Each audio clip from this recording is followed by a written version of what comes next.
Vamos estudar a Revolução Mexicana. E deixa eu te dar um incentivo a mais para ficar comigo até o final dessa videoaula.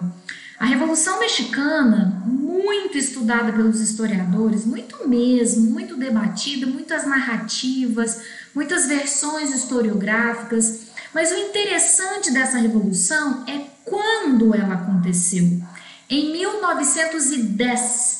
Isso significa que essa revolução aconteceu antes da Revolução Socialista Russa de 1917. Então você vai ver que o México está trazendo algumas questões que lembram o socialismo, não dá para negar, mas muito antes da influência da Revolução Russa. Então é uma revolução muito estudada, muito debatida e interessante nesse ponto como ela foi precursora, como ela foi precoce na discussão de algumas questões, como, por exemplo, principalmente a reforma agrária. Não dá para desvincular a Revolução Mexicana da causa da terra. Por isso que a gente já lembra de socialismo, né? A gente sabe que a reforma agrária é uma proposta de governos socialistas, de intenções socialistas. Mas você vai ver que a Revolução Mexicana tem algo a mais nessa proposta de reforma agrária, nessa reivindicação por uma distribuição mais igual da terra. Vamos estudar? Vamos lá? Vamos aprofundar para você entender? Fica comigo, vale a pena. Revolução Mexicana. Comecemos nos situando no lugar México. Olha aí para esse mapinha para você se situar onde fica o México, América Central, América Latina. Essa é uma das revoluções que nós estamos estudando dentro de América Latina. O México, agora vamos lembrar um pouquinho da história do México, lá atrás um pouquinho, não vamos lá e nem vamos aprofundar demais, mas vamos lembrar um pouquinho de quem foi o México, né? Um pouquinho da história antes do México enfrentar a Revolução Mexicana. Antes de ser México, o México era a América pré-colombiana, um dos pedacinhos alcançados por Colombo, alcançados pela Espanha, onde já moravam os maias e os astecas, os maias mais ao sul do México e os astecas mais ao centro-norte. Os maias já extintos quando os espanhóis chegaram, mas um dos povos que habitaram o território do atual México. Depois da chegada dos espanhóis, o México é transformado no vice-reino da Nova Espanha, assim ele foi chamado como colônia da Espanha. Ficou como colônia até 1821, quando ele proclamou a sua independência, e aí sim, então, nasceu a República do México. Nessa estrutura de pós-independência, poucas mudanças, a estrutura colonial foi mantida, uma economia agroexportadora, uma economia dependente de um capital externo. O México enfrentou uma guerra com os Estados Unidos, está lembrado desse detalhe? Perdeu um pedação do seu território para os Estados Unidos, quando os Estados Unidos, no seu processo de expansão para o oeste, acabou ocupando um pedaço que era do México e tomando do México esse pedaço. Chegou a indenizar, mas o México perdeu muito território. Um trechinho de um texto da Federal Fluminense. Desde a independência, em 1821, a questão da terra estava presente nos conflitos sociais no México.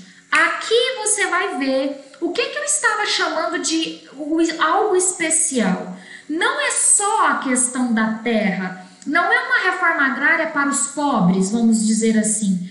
É um pouquinho mais complexo. Veja, na segunda metade do século XIX, a maior parte dos indígenas já haviam sido expropriados de suas terras. Então, o que eu estou chamando de especial aqui? Não é simplesmente uma divisão mais igual da terra, não. A Revolução Mexicana está ligada ao passado do México, está ligada à história. A galera do México conhece essa história de ter tirado dos indígenas, dos nativos, dos astecas, dos descendentes dos astecas, a terra que era deles. Então, existe uma vontade de voltar nesse passado, de consertar esse passado, se é que você me entende. É uma galera que sabe que os espanhóis chegaram, essa elite branca chegou e tirou dos nativos a posse da terra. Por isso que quando essa revolução acontece em 1910, havia tanta desigualdade, havia tanto latifúndio na mão de poucas pessoas. E é isso que eles estão querendo enfrentar, resolver, consertar no México através da Revolução Mexicana. Ok? Repito, não é apenas uma reforma agrária, como se daria em qualquer país, talvez. Não se trata apenas de uma divisão mais igual da terra, se trata de um passado, ou num passado, a população nativa, os indígenas, terem sofrido a expropriação. E é como se os mexicanos agora quisessem devolver a esses expropriados a terra que era de direito de posse deles. Em 1876, com a derrubada do governo liberal de Sebastião Terrada pelo levante militar de Porfírio Dias, a grande propriedade agrária foi reforçada e os camponeses despojados de suas terras. A pequena propriedade foi praticamente eliminada. Vamos destacar duas coisas aqui. A primeira delas: no México, concentração fundiária na mão de poucos. Então eu tenho latifúndios, extensos latifúndios, né? Veja o que está sendo dito aqui: a pequena propriedade foi eliminada. Não tem minifúndio na mão de muitas pessoas, principalmente dos indígenas. Nem minifúndio tem na mão deles, porque eles foram expropriados. Segundo comentário que eu vou tirar desse texto aqui, desse trechinho. Porfírio Dias é o nome do cara que vai sofrer a Revolução Mexicana, é no governo dele. E você percebeu que ele ascende ao poder, ele vai para o poder, ele assume o governo através de um levante militar. O então governo era o senhor Sebastião Terrada e agora o Porfírio Dias vai assumir, tendo feito um levante militar, para tirar o senhor Sebastião. E é no governo do Porfírio que vai ficar no poder um tempão. Vai se configurar muito mais como uma ditadura. É assim que a gente fala mesmo. Ditadura de Porfírio Dias. Ou, como os historiadores gostam de falar, a ditadura do porfiriato. É na ditadura do porfiriato que vai acontecer a Revolução Mexicana. A ditadura do porfiriato se estabelece no México, então, de 1876 a 1911, o ano da Revolução Mexicana. 1910, 1911, o ano da Revolução Mexicana. É uma ditadura, entre aspas, porque o México é uma república, existem eleições, mas são eleições de partido único, de você dizer sim ou não, sim senhor ou sim, né? Senhor Porfírio Dias era o candidato, sempre ele, durante 30 anos ele, então isso tem cara de ditadura. É uma ditadura também na economia, uma economia que governa para poucos, não para a totalidade da sua população. É uma economia moderna, sim, expansão da economia, expansão das ferrovias, desenvolvimento econômico, sim. Não se pode negar que o governo de Porfírio Dias tem bons números econômicos. No entanto, o crescimento econômico não atinge a maioria da população. Não são os pobres a usufruir dessa economia moderna, né? É uma elite que está ligada a esse capital externo, que é proprietária de latifúndios e, portanto, o México, apesar de ter uma economia moderna, está com um quadro de desigualdade intensa. Essa é a realidade do México durante o governo desse senhorzinho, desse militar chamado Porfírio Dias. Em 1910, mais uma eleição normal, como acontecia há 30 anos durante o porfiriato, com um candidato único, o senhor Porfírio. Só que dessa vez, alguém se levantou. Então preste atenção que está começando a Revolução Mexicana. Alguém se levantou contra o Porfírio Dias. Senhor Francisco Madero se levanta como um possível candidato para fazer oposição ao Porfírio, não quer saber de mais uma reeleição do Porfírio Dias, ele quer ser a opção para os mexicanos. No entanto, Francisco Madeira foi preso pelo senhor Porfírio Dias, é bem isso, tá vendo? Bem cara de ditadura. Foi preso, mas ele consegue vazar da prisão, ele sai da prisão, vai para os Estados Unidos. Enquanto isso, a eleição no México acontece, o Porfírio Dias mais uma vez é reeleito, mas lá dos Estados Unidos o Madero conclama a população a ir para as ruas tirar o porfiriato do poder. Lá dos Estados Unidos também, ele está chamando a população para se unir contra o porfiriato. E é do Francisco Madeiro que vai sair essa proposta, esse programa para ajudar nessa manifestação, nessa possível revolução, na mudança do México. Essa proposta escrita, esse programa escrito do Francisco Madeiro é chamado de Programa de São Luís de Potosí. No programa de São Luís de Potosí, conforme você pode ver as próprias palavras do Francisco Madeiro, ele está chamando os mexicanos para acabar com o porfiriato, para lutar por mais igualdade, para fazer reforma agrária, para entrar em guerra a favor deles, né? Dos pobres, dos indígenas, contra o porfiriato. Um trechinho só, vamos tentar ler um espanhol aqui. Com ciudadanos no vaciles, pues, um momento, vamos tentar acelerar aqui, tomando as armas, tomando o poder dos usurpadores, recordem os vossos direitos de homens livres, recordem que os nossos antepassados nos legaram, nos deixaram uma gerência, imagino eu que seja de glória, que não podemos esquecer, que não podemos deixar, que não podemos descuidar. Sejam como eles foram, invencíveis na guerra, magnânimos na vitória. Olha uma das causas, das bandeiras do senhor Francisco Madeiro. Sufrágio efetivo, não reeleição. Voto direto, voto que funciona, voto para valer, voto efetivo, não reeleição. Então, o programa de São Luís de Potosí é uma chamada, um convite à população mexicana para não deixar o porfiriato continuar no poder.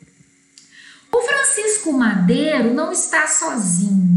Francisco Madeiro é esse da esquerda que se levanta contra o porfiriato, que a princípio quis ser uma opção de voto para os mexicanos, mas foi impedido porque foi preso. Ele tem junto uma galera que considera a causa justa, que não quer mais o porfiriato. Emiliano Zapata será um dos grandes líderes, um dos grandes nomes da Revolução Mexicana até hoje. Se você falar no México em Revolução Mexicana, todos vão se lembrar de Emiliano Zapata. Há, inclusive, no México, hoje, no século XXI, um movimento chamado neozapatismo, em referência a esse cara, um dos grandes líderes da Revolução Mexicana. Apesar de não ter virado presidente, ele liderou a resistência ao porfiriato, representou os pobres, as classes baixas, os indígenas, na luta pela terra, né? Na luta por esse passado que foi expropriado deles. Zapata está ao sul do México, então ele vai coordenar, ele vai ter um time junto com ele no sul do México, enquanto Pancho Villa, também outro líder de renome, de destaque, de projeção, de fama, só que o Pancho Villa está mais ao norte. Mas veja, o país está tomado pela revolta contra o porfiriato. Madeiro começou conclamando a população, Zapata está junto no sul, Pancho Villa está junto no norte e essa revolta contra o porfiriato será bem sucedida. O Porfírio Dias renuncia em 1911. Quem você imagina que vai ser o próximo presidente? Quem é que você imagina que vai assumir esse vazio de poder? Aquele que queria ser exatamente o candidato, né? Opção para os mexicanos, senhor Francisco Madeiro, esse da esquerda. Madeiro assume, prometendo fazer a reforma agrária que ele defendia, que o Zapata também defendia, que o Pancho Villa também defendia e que era uma necessidade. Como você viu lá no trecho da Federal Fluminense, é uma questão muito ligada aos movimentos sociais do México. É uma população enorme, expropriada da posse da terra. Então essa questão está muito presente. O Madeiro já chega prometendo isso. O próprio programa de São Luís de Potosí dele tocava nisso aí, deixa comigo, isso vai acontecer, nós vamos conseguir fazer a igualdade nesse país. No entanto, essa promessa não se cumpre. Ele é considerado, o Madeiro é considerado pelos apoiadores, o próprio Zapata, né, e o Pancho Villa, como um traidor. Usou as forças populares para derrubar Porfírio Dias, mas quando chegou no poder, não cumpriu a promessa e é um traidor, está traindo as aspirações, as reivindicações do povo mexicano. Veja as palavras do Emiliano Zapata. A fatal ruptura do programa de São Luís de Potosí motivou e justificou nossa rebeldia contra aquele que invalidou todos os compromissos e defraudou todas as esperanças. Combatemos Francisco Madeiro, combateremos outros cuja administração não tenha por base os princípios pelos quais temos lutado. Igualdade, reforma agrária, resolução de um passado mal resolvido. Esses são os princípios pelos quais o Zapata e o Pancho Villa estavam lutando e aos quais o Madeiro não correspondeu, não cumpriu a promessa. Aí o Zapata, o Emiliano Zapata, meio que talvez até copiando Francisco Madeira, vai escrever o seu programa, o seu plano, chamado Plano Ayala ou Plano de Ayala. O plano de Ayala de Zapata propunha derrubar Madeiro, já que ele está sendo considerado um traidor, ele não é mais nosso brother, então vaza com ele dali, que partamos para a luta armada para tirar o Madeiro de lá, que os grandes latifundiários sejam expropriados para essa terra ser dividida, né, entre mais pessoas. Isso não seria feito sem indenização, esses latifundiários seriam indenizados, e tudo que é nosso, eu preciso de falar disso, seria nacionalizado. Solo, subsolo, riquezas, tudo que o México tem de bom é nosso. Escute, há também muito presente na Revolução Mexicana, além da questão agrária, uma luta anti-imperialista. Os Estados Unidos vão tentar interferir na Revolução Mexicana daqui a pouco, quando o Madeiro sai, e aí os Estados Unidos vai vir tentar barrar essa revolução aí, tá com medo dessa revolução, como é típico dos Estados Unidos. Os Estados Unidos está sempre de olho na América, né? Mas essa intervenção dos Estados Unidos, essa interferência o tempo todo dos Estados Unidos, até por causa do passado, né? Como os Estados Unidos os mexicanos perderam terra para os Estados Unidos. Então, no meio da Revolução Mexicana, também tem uma vontade de não deixar os Estados Unidos interferir, de dar um chega para lá nos Estados Unidos, sabe? Então, essa questão de nacionalização de bens tem a ver com uma luta anti-imperialista que os mexicanos já tinham sacado. Os Estados Unidos são os malas, eles tentam interferir aqui, eles usufruem da nossa riqueza, eles nos tomaram território, a gente não quer saber deles aqui, ok? Mais um pouquinho das palavras do Zapata. As mais justas aspirações do povo, plantadas as mais imperiosas necessidades sociais e propostas as mais importantes reformas econômicas e políticas, sem cuja implantação o país passaria inevitavelmente ao abismo, deprimiria-se no caos da ignorância, da miséria e da escravidão. Aqui a propaganda do Zapata, né? Minha terra e liberdade, guerra civil. Ele está conclamando a população, você viu aqui, né?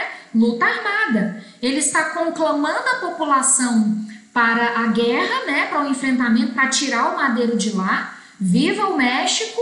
Arriba las ideales de Benito Juárez, novembro de 1913. Espanhol muito ruim, Jeane. Fica quieta, não faz isso mais não. Mais um pouquinho aqui, ó. Terra e liberdade. A terra é de quem trabalha, de quem nela trabalha. Frase do Zapata: eu prefiro morrer de pé do que viver de joelhos. É isso. Nessa guerra civil, então, escute aqui esse detalhe. A guerra civil vai acontecer conforme era a intenção do Zapata. O Madero vai vazar, vai ser morto. Você já tá lendo os meus slides, né? Mas nessa guerra civil, antes de ser morto, Madero designou esse general, o senhor general Huerta, para ser o cara que ia liderar a sua defesa. Então, o general Huerta entra na guerra civil para defender o Madero. Olha isso. Mas será o próprio general Huerta que vai matar o Madero. Como que eu te explico isso? Os historiadores vão explicar que ele acabou subindo na gilete. A ideia de poder, como ele acabou liderando as tropas, né? Ele viu que a revolução estava espalhada no país todo e ele liderando essa resistência a favor do Madero, ele acaba se encantando com o poder. E teria passado na cabeça dele, então, e se o Madero vazar, então, quem sabe não é uma oportunidade para mim? Dito e feito. Mesmo estando do lado do Madero, mesmo tendo sido o general convocado para defender o Madero, o Huerta vai se empolgar com o poder, vai prender o Madero, depois vai matar o Madero e vai assumir o governo no lugar do Madero. É isso mesmo. Em 1913, então, Zapata e Pancho Villa tendo conseguido tirar o Madero, o Huerta, que fez o serviço de matar o Madero, assume, só que o governo do Huerta acabou sendo uma restauração do porfiriato. Você sabe que o Huerta era do time do Madero. E o Madero começa o governo e não cumpre o que ele prometeu, que é fazer reforma agrária, que é melhorar a concentração de renda, né? O Madero, então, na verdade, não fez muita coisa. E o Huerta estava no time do Madero, depois é que ele foi um traidor, né? Que ele traiu o Madero. Então, quem é o Huerta? Ele não é do povo, ele não é o Zapata, ele não está com as bandeiras do Zapata e do Pancho Villa nas mãos. Ele é um fazendeiro, ele é um defensor dos fazendeiros, então ele acaba voltando à antiga realidade da ditadura do porfiriato. Desigualdade, concentração de renda, capital externo, e aí ele vai acabar levantando oposição contra ele. O México tá fervendo, galera. Lembra que o Zapata falou assim? Nós estamos nos levantando contra o Madero e contra qualquer outro que vier nesse poder e não fazer, não atender a população. Está acontecendo isso.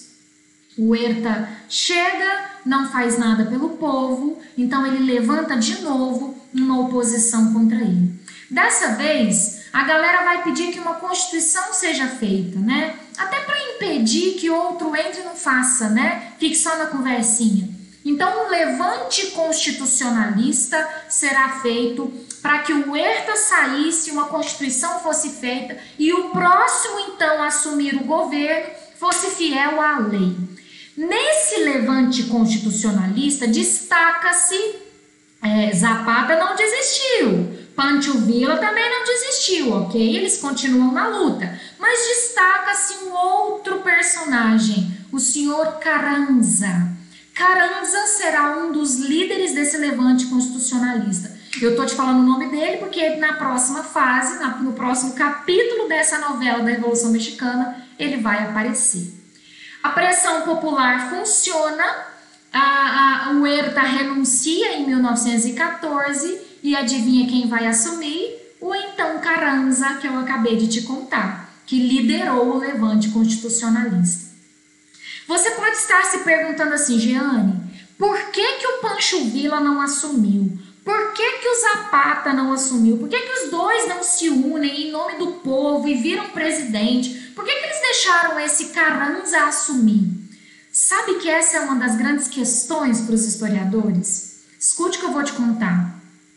Entre o governo do Huerta e até que o Carranza assumisse, Zapata e Pancho Villa teriam ido até a capital do México, a cidade do México, teriam ido no palácio do governo, assentado lá naquela sala bonita, chiquérrima, onde ficava o presidente, sentado no trono lá, né, na cadeira presidencial, mas voltaram para trás, um para o norte, outro para o sul e beleza. Fala-se até que eles ficaram meio desconfortáveis, né, nesse lugar chique, eles, né, do povo não se sentiram bem naquele lugar, enfim. Mas essa é uma das questões que os historiadores se debruçam e tentam responder. Por que os caras não se lançaram à presidência? Por que eles não assumiram? Qual era realmente o projeto político deles, né? É uma das questões de estudo dos historiadores. A questão é o motivo, não vou saber te dizer aqui, mas o fato é que nem Pancho Villa, nem Emiliano Zapata assumiram ou se candidataram. Carranza, não sei como seria a melhor pronúncia, que é um dos líderes desse levante constitucionalista, que queria que o Huerta saísse e uma constituição fosse feita, é o Carranza que vai assumir.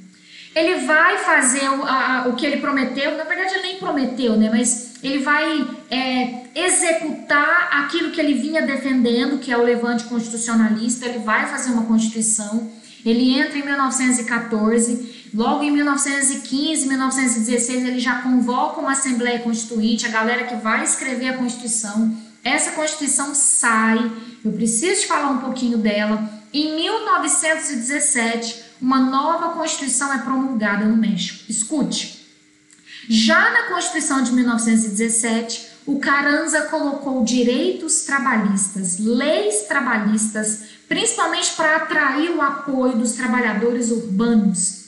Segundo, estava lá na Constituição a tão sonhada reforma agrária. Sim, na Constituição do México estava lá a reforma agrária. Mas eu preciso te dizer que na prática essa reforma agrária não se deu da forma que o Zapata queria e o Pancho Villa queria. Essa reforma agrária aconteceu muito timidamente e essa transferência de terra acabou saindo de gente rica, das antigas elites políticas ligadas ao porfiriato, ligadas ao Madeiro, para outras elites políticas ligadas ao Carranza, por exemplo, né? Então sai da mão de um rico para ir para a mão de outro rico, mas não chega na mão do pobre. É isso que eu estou te contando. É por isso que eu coloquei um ponto de interrogação do lado de reforma agrária. Ela está na Constituição? Sim. Mas ela foi de verdade, Jane? Ela aconteceu para valer? Não. O pobre continuou sem acesso à terra. Acabou sendo uma transferência de terra de gente rica para gente rica, de uma elite para outra elite. Estava nessa Constituição aquele lance que eu falei lá atrás do anti-imperialismo. As riquezas mexicanas, tudo que tinha debaixo do solo e subsolo do México, foram declaradas como mexicanas. Está evidenciado aqui que o imperialismo estadunidense seria barrado, está evidenciado aqui esse nacionalismo, essa vontade de defender o México das garras do capital externo, principalmente dos Estados Unidos. Tudo isso estava na Constituição. Só que também queria o governo Carranza e os próximos que virão depois dele acabar com essa brigaiada, acabar logo com esse problema, com essa questão, com essa revolução, com esses revolucionários.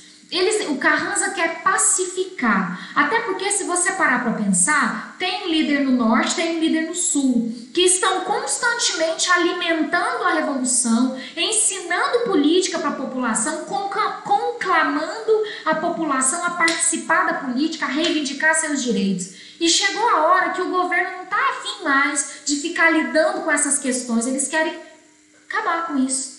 Pacificar, resolver, abafar, né? Já resolveu, a Constituição está feita, os direitos trabalhistas atendeu uma galera, a reforma agrária está aí também, nacionalista também, vamos acabar? Chega. E o que significava pacificar o México nesse contexto? O que significava acabar com a Revolução Mexicana? Matar os seus principais líderes. Por isso, Zapata foi vítima de uma emboscada em 1919. O próprio Carranza, escute isso, o próprio presidente Carranza em 1920 também foi vítima de uma emboscada e foi morto. E mais adiante, o próximo presidente, o senhor Álvaro Obregón, senhor Álvaro também vai encomendar a morte do Pancho Villa para realmente encerrar essa questão da Revolução Mexicana. E assim termina a Revolução Mexicana. Acabou mesmo? Não. Vive no século XXI o zapatismo, o neozapatismo. Ainda existem mexicanos dizendo a reforma agrária não foi feita, o pobre não foi atendido, os indígenas não tiveram suas terras de volta, o direito das classes baixas não foi respeitado, não foi cumprido. Então o zapatismo vive em pleno século XXI. Veja isso. Reportagem da Carta Capital de 2014. Zapatismo 20 anos depois. O levante ocorrido no México em janeiro de 1994, olha isso! Zapatismo em 94 influenciou a esquerda política em todo o mundo e até mesmo as manifestações de junho no Brasil.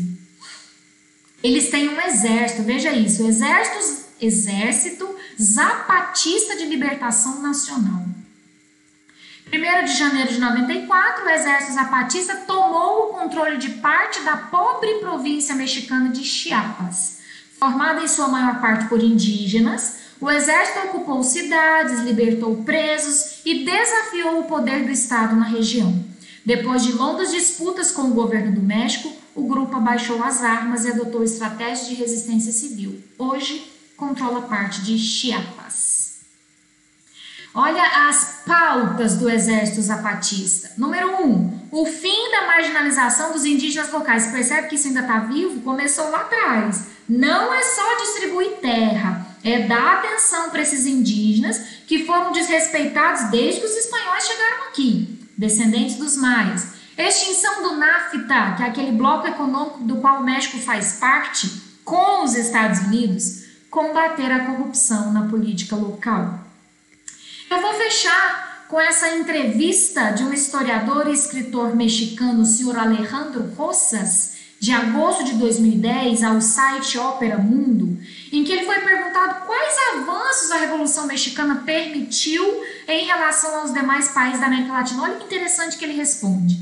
Em termos políticos, o México é um dos países mais vanguardistas em legislação até 1920.